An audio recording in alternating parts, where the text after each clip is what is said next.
Dead Girl was a mutant with light blue skin, spooky powers, and dreams of fame. Though she appeared regularly throughout the end of X-Force's original run and its continuation, X-Statix, she was constantly overshadowed by her teammates. I can't think of a better way to prepare for Halloween than by chatting about this girlie. Dead Girl first appeared in X-Force 125 in 2002. X-Force members Orphan, You-Go Girl, and Anarchist went to a graveyard to officially recruit Dead Girl into their ranks. Like a good, undead character, she arrived at her first mission wearing tattered clothes and a rope for a belt, so undead casual. However, it was suggested that she was purposely trying to scare her teammates. Though she recounted her past for the team, Dead Girl did not tell them her real name. When Dead Girl was alive, she was an aspiring actor but fell in love with a man who eventually took her life. Her mutant powers manifested when, after the passing, she regained consciousness in a cemetery and realized that she could communicate with her dead cohabitants. The spirits lured the life taker back to the cemetery for her, so Dead Girl pulled him into her grave and made a mattress out of his bones, which is so iconic. While an excellent tale of revenge, much of Dead Girl's origin was still shrouded in mystery.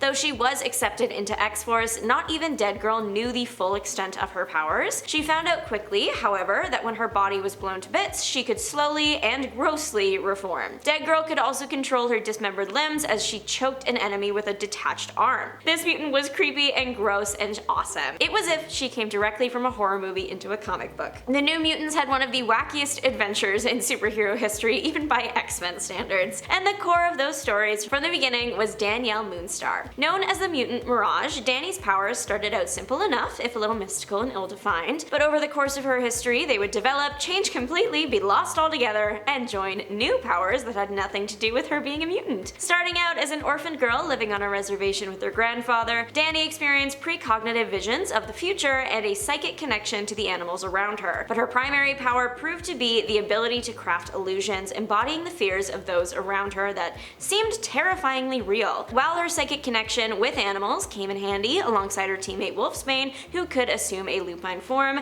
Dani took the name Mirage and honed her ability to craft illusions as her primary weapon. Doreen Green, aka Squirrel Girl, is not a typical superhero. She has a unique ability to communicate with squirrels and possesses the agility and strength of her rodent friends. Her seemingly bizarre powers have made her the subject of many jokes, but don't underestimate her. Squirrel Girl has repeatedly proven she's a force to be reckoned with. She has defeated some of the Marvel Universe's most powerful villains, including Thanos. Her unconventional tactics and problem-solving skills have earned her a dedicated fanbase and a reputation as one of Marvel's most enduring and compelling heroes. The world's smartest person with a huge red dinosaur for an ally couldn't be better. Young superhero Luna Lafayette, aka Moon Girl. With her array of gadgets, her bizarre inhuman ability, and her vast intelligence, Moon Girl has the brains to outsmart just about anyone. Primarily aided by her genius-level intelligence when fighting bad guys, Lunella is the smartest person in the world despite her youth. The 10-story tall beast called Devil Dinosaur assists Lunella in battle. Devil Dinosaur possesses human-level intelligence, sharp claws, and a vicious bite, making him a formidable ally. Moon Girl's inhuman ability allows her to swap minds with Devil Dinosaur, but it's not entirely within her control. Several things can trigger the mind swap, such as stress, anger, or hunger. Additionally, they will spontaneously switch brains during the full moon lunar phase. Lunella carries a variety of tools and gadgets invented by herself to aid her heroic pursuits. These devices include a spring-loaded boxing glove and a taser, all bizarre but certainly functional. Every Marvel fan knows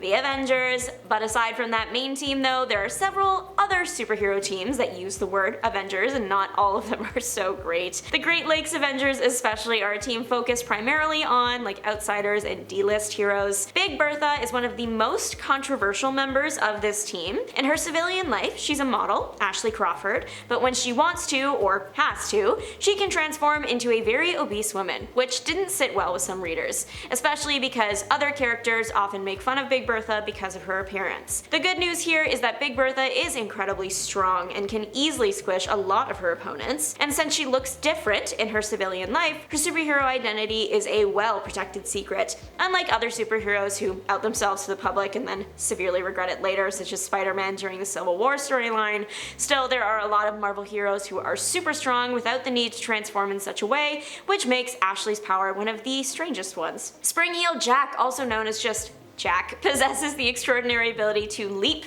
great distances thanks to his incredibly powerful legs. While this power may appear unremarkable compared to some other superheroes, Jack has used his leaping abilities to significantly take down some of the most formidable villains in the entire DC universe. Despite being a lesser-known hero, Jack's acrobatic skills and unparalleled agility have proven valuable assets in combat, allowing him to evade attacks and strike from unexpected angles. With his unique power and impressive combat skills, Spring-Heeled Jack is a hero not to be underestimated. Dog Welder, aka also a Jack, is one of the most bizarre superheroes with a disturbing and intriguing ability.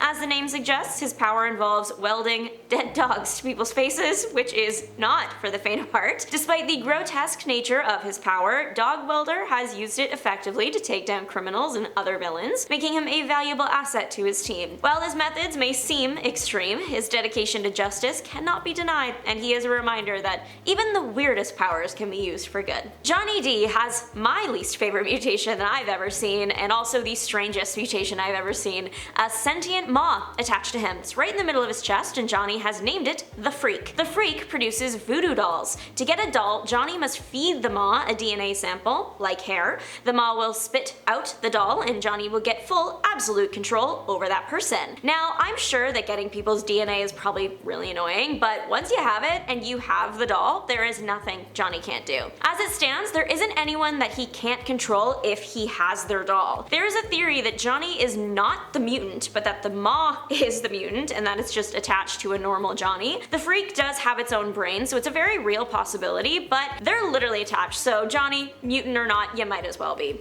Johnny happened to be one of the only mutants to keep his mutation after M-Day, and can I just say, I would be so mad. Imagine learning that hundreds of mutants lost their powers, but you were still stuck with your chest maw, a chest maw that once tried to hurt you. That would be the start of my villain arc. Personally, Johnny is stronger than me. Jack Hawksmoore can either be the most powerful hero on the battlefield or the weakest, and it depends entirely on one odd factor: the size of the city he's in. Hawksmoore of the Wildstorm universe experiences a symbiotic link with whatever city he's in. The bigger the city, the more powerful he is. In fact, if Jack were to exist outside a large urban center for long, he would literally pass away, so it's imperative that he lives somewhere like New York. The reason Hawksmoore is like this is because time-traveling scientists used him as a lab rat, and he is now more alien organs and foreign objects than human. Jack's city-sanctioned powers are the stuff that you would usually see, like enhanced senses, the ability to stick to walls and also phase himself and others through walls, sometimes fatally to his enemy. Then he also has traditional superpowers with like a city spin on them, like he's capable of telepathy, but with buildings.